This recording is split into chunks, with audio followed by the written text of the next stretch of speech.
absolvovali takové školení ve fabrice, museli projít celou výrobu, absolvoval celý ten krásný průjezd celým světem, Amerikou, Ázií a tak dále.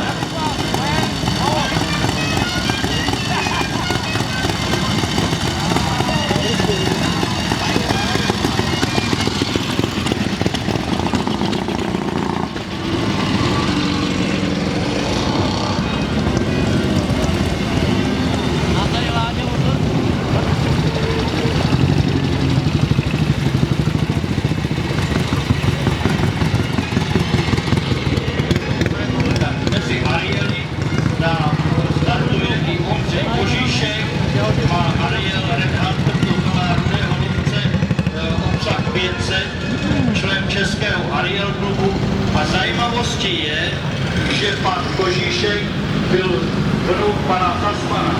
Pozor, pozor, Petr Baláš, 9násobný mistr republiky nám vyjíždí na Williamsejavě.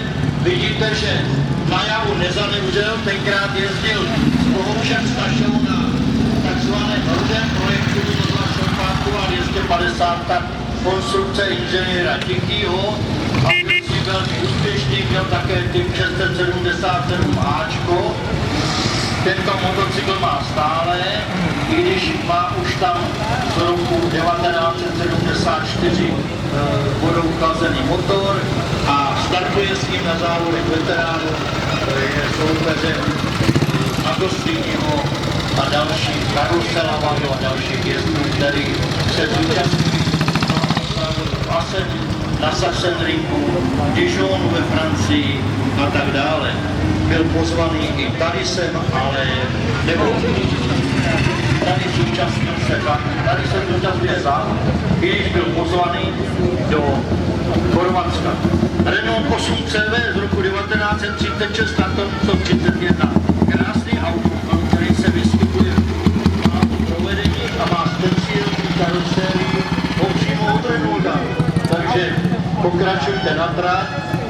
Nádherný prostorný automobil s tvarovanou karoserií.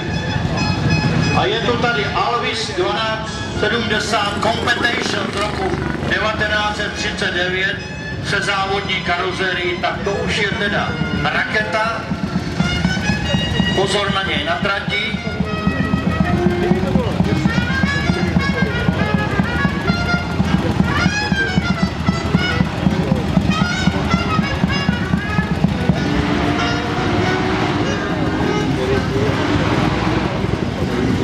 Takže úsek číslo 6 je to před horizontem, opět je olej na trati, z někoho nám něco vyteklo, je to normální, je to tím, že ten olej v motorech je.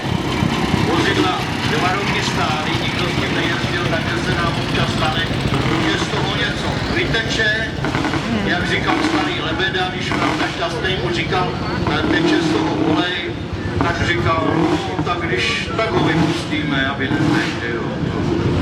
Takže tyhle ty příhody z těch závodů nám připadají dneska úspěšné, ale někdo by si na tom oleji mohl rozbít ruku, takže pozor na to.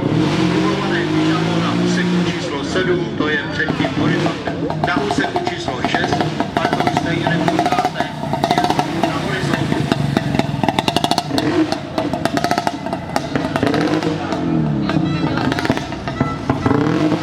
Startovnice 186 a 187 nám jel na trať.